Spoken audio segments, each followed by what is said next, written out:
Today, I want to look at an encounter with God's power. And this encounter with God's power comes in the context of a dilemma. So, a dilemma is when you're in a no-win situation. Anybody here ever been in a dilemma?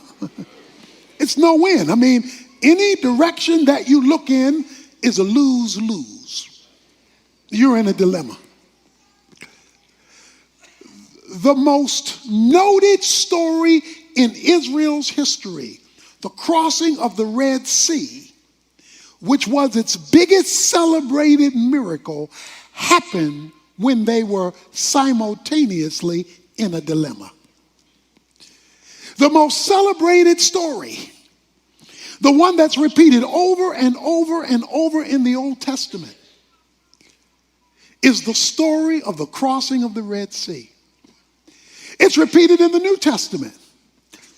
But what I want you to catch today is that they had their divine encounter with God's problem in the context of a dilemma. So I want to prepare you today for an encounter with God, but I also want to prepare you for a dilemma that provides the context for that encounter.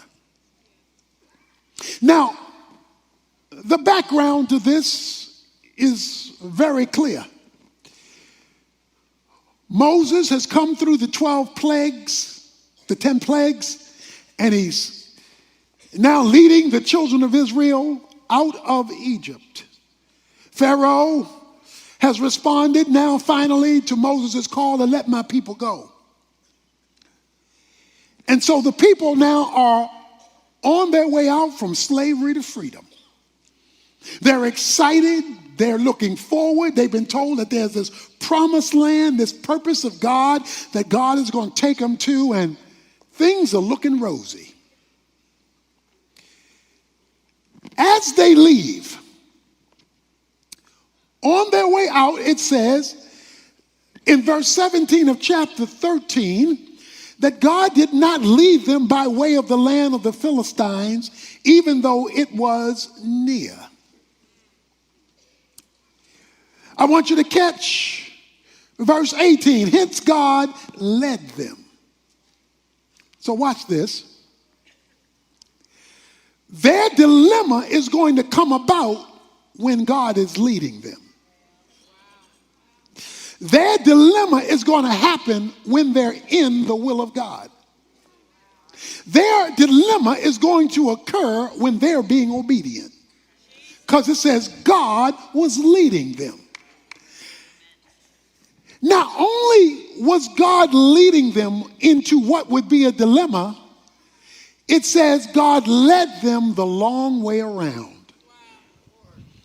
He did not lead them in the short distance. Not only that, but God was going before them, verse 21 of chapter 13 says, in a pillar of cloud by day and a pillar of fire by night. He's walking with them in every step of the way. And when they are doing this zigzag through the wilderness, it says in chapter 14, Pharaoh will say to the sons of Israel, verse 3, they are wandering aimlessly in the land, and the wilderness has shut them in. And the wilderness will shut them in. So when he says, and the wilderness shall shut them in, they're going to be in a no-win situation that they can't get out of without coming back toward us. And it says, and God was leading them. He was leading them into a cul-de-sac, or what you and I would call a trap. See, a lot of us figure God wouldn't do that. Oh, God does do that. And the reason God does that is because only in those contexts will you see that he's God.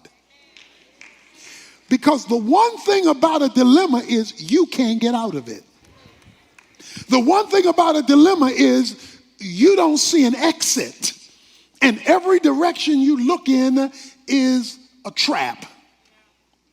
When God is ready to move you to a new spiritual experience with him, he will regularly do it in the midst of a contradiction and a conflict. And that is their scenario.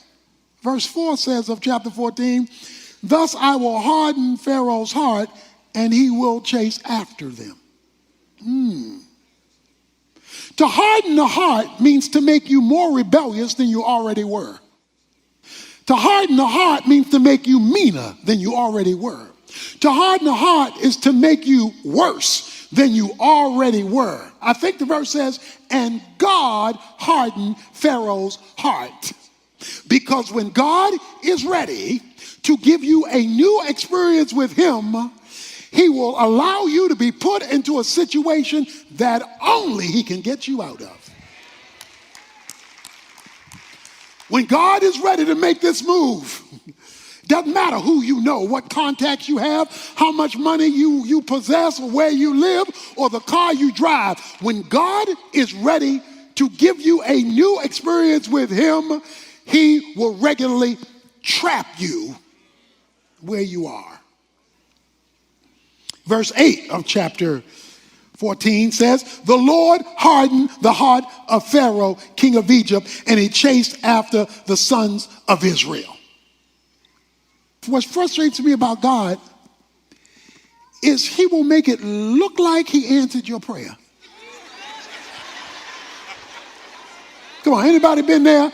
It looked like you praising him, you all excited, you ready to give your testimony, and then he go left on you. They finally get out of Egypt. They've been praying to get out of Egypt. He lets them out of Egypt, then he hardens Pharaoh's heart to come after him.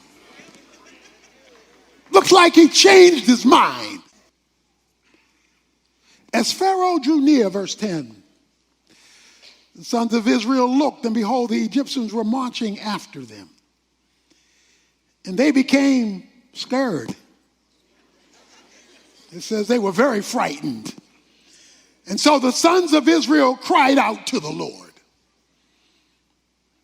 Water here, Pharaoh and his chariots here, and they're closing in on the Jews. And so they are terrified.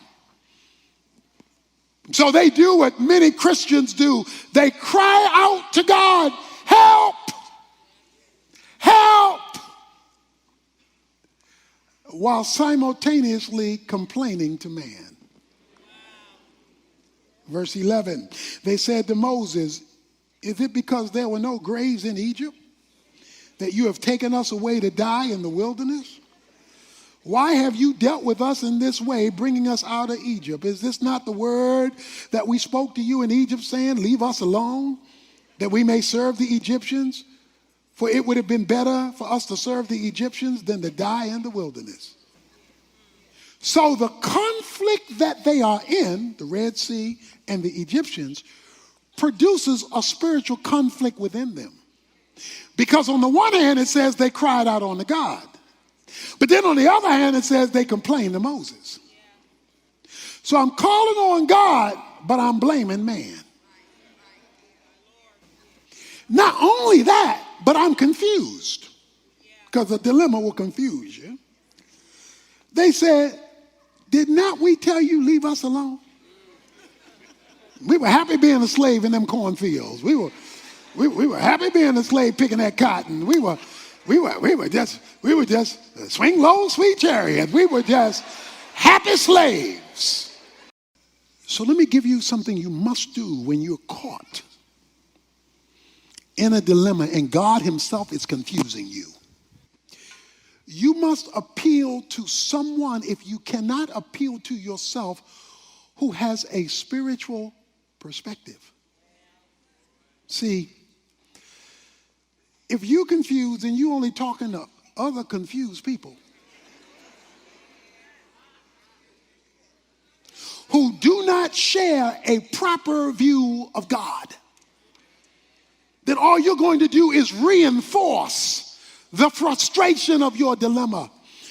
If God has allowed you to be there because you're in the will of God, even though you are confused, then God alone has to give you clarity. And so even though they were complaining about Moses, only Moses could give them the proper perspective, because Moses was in touch with God. So Moses said to the people, because they're crying out to God and complaining at the same time. So Moses says to the people, do not fear, okay? Stop worrying, be calm. It's going to be okay. Stand by and see the salvation of the Lord. So he brings in a spiritual perspective to their human dilemma, which he will accomplish for you. The Egyptians whom you have seen today, you will never see them again. The Lord will fight for you while you are silent, not while you are talking. What he's referring to was the complaining they were doing. Not the crying out to God, but the complaining. God will fight for you while you keep silent. They were now in the position of submitting to spiritual authority. You must have spiritual authority in your life. Spiritual people to whom you can appeal when you don't have spiritual answers yourself, and all you can see are the circumstances. Verse 15. Then the Lord said to the Lord said to Moses, why are you crying out to me? Tell the sons of Israel to go forward. He says to Moses, why are you crying out to me? Tell Israel to go forward. Now, the problem with that verse is there's nothing stated about Moses crying out to him. There's no statement about Moses crying. It's that the people cried out, but then God turns to Moses and says, why are you crying out? Says, what I want you to do is tell the people now it's time to move. Tell them to move forward. Now, here is a principle. He had just said, stand still. Do nothing. But now he gets another message that says, tell them now to go forward. So here it is. When God puts you in a dilemma and there is nothing that you can do or should do, you do nothing. When God hasn't given you something to do, that means there is not something he wants you to do yet.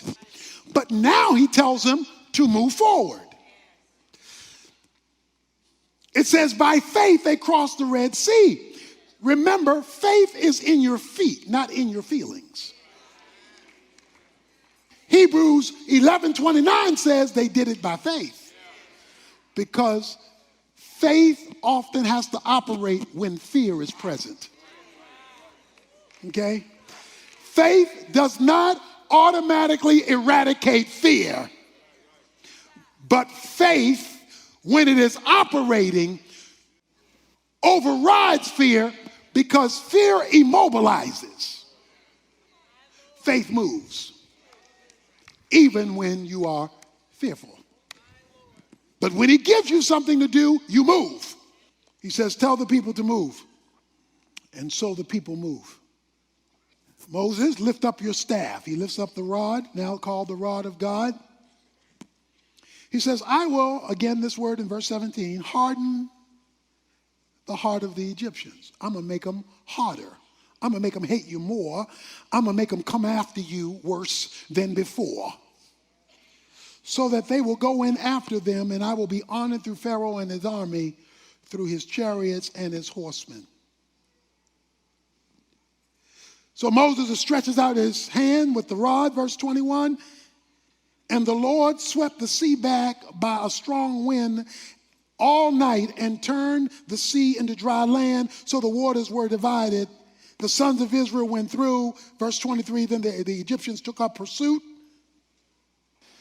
To see a sea open up, the water wall on both sides, this whole army of almost 2 million people walking through, and you go in there after them. You got to be crazy. But they were made crazy by God hardening their heart. So God may be hardening the heart of your coworker, making them treat you bad worse. He may be hardening the heart of your boss, making him treat you worse, or that person in your life, or that circumstance. See, that's why you got to be in the will of God, because when he makes it worse, he's using it. I will harden Pharaoh's heart, and the Egyptians will come after you. It says in verse 31, when Israel saw, say saw. See, not they ain't heard, they saw. When Israel saw the great power which the Lord had used against the Egyptians, the people feared the Lord, and they believed in the Lord and in his servant Moses. Why does God put you in a dilemma when you're in his will? So you can see something. It says, when they saw the power of the Lord, they encountered God's power. They said, you know what those people were saying? They said, take us back to Egypt.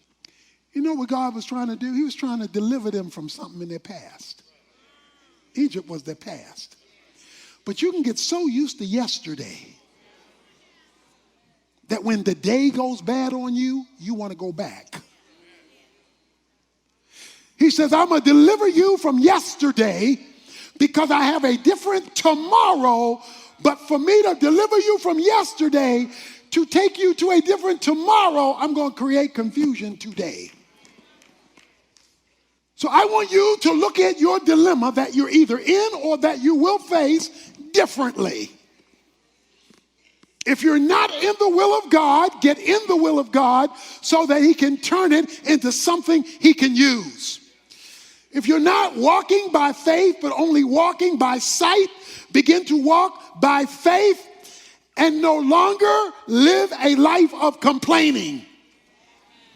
Acknowledging the reality but not blaming man for something God has done. Because you now have this bigger view of God who wants to show you his power so that he can blow your mind in a catch-22. Some of you have heard this story because you've been here for a while. But the newer people may not have heard the story. And so I want to conclude my time with telling you one of my dilemma moments. We were meeting at a school in the early days of our ministry. The school board said we could no longer meet there. We would have to, in a couple of weeks, find another place. We were in a catch-22. We were in a dilemma. What would we tell the people? We went back to the school board and asked them for an extension of time. They said they do not think we can get it because there were too many board members with this whole thing of church and state that were against the church meeting in a school. But then they said, but we will have a final official vote. But the person who we talked to said, let me tell you now, there are too many people against you. All we did was call on God to intervene and to do something that was out of our hands. It was now the day of the vote, and we knew the votes were against us. We'd been told that by an insider. The meeting was supposed to happen at a certain time, but the time went on and on and on. I guess we're sitting out there close to 2 hours when it should have been finished in 30 minutes, waiting for a decision. Finally, a lady comes out of the meeting. She says, I am sorry it's taken so long, but 2 of our board members are missing. They have not yet gotten to the meeting. So we tried to wait for them so we could have a full council vote, but they have not showed up. and we have decided to go ahead with the vote. We went ahead with the vote, and by one vote, you have gotten approval to stay in the school. By one vote. When she finished coming out, the two who were missing rushed in. The two who were missing rushed in, but the vote had already been taken. Oh, but that's not the good part of the story. The good part of the story is why they were late. These two decided to ride together. When they decided to ride together, they got off of Polk and 67, and there was an accident at the light. The accident at the light held up traffic for almost 2 hours where the traffic could not move. So within that 2 hours, the vote was taken. So by the time the traffic got cleared away and they rushed in, it was too late because God had already set up a block.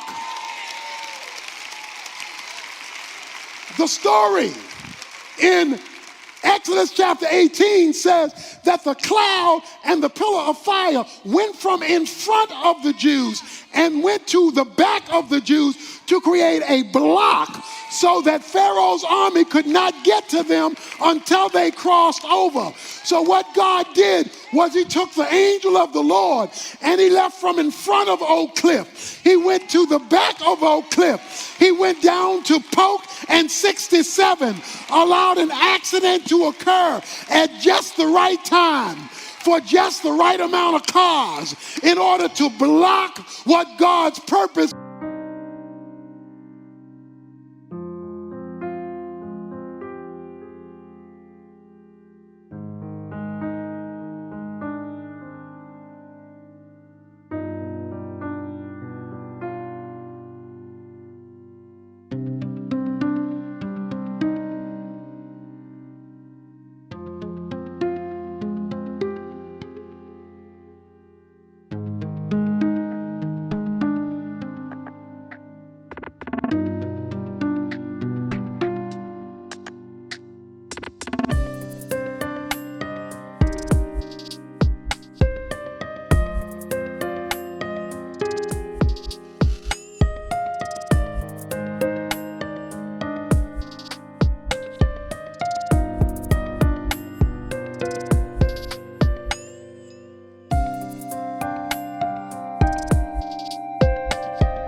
Was he created a dilemma. Now the good news of that for you is that I have never forgotten it.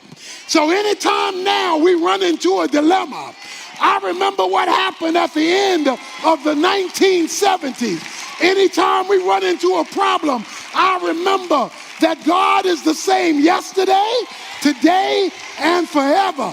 I remember to tell you.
Move forward when God says move, even though we don't see how it's going to work out, because the God who can create an accident at just the right time can do whatever he decides to do in the dilemmas in our lives as long as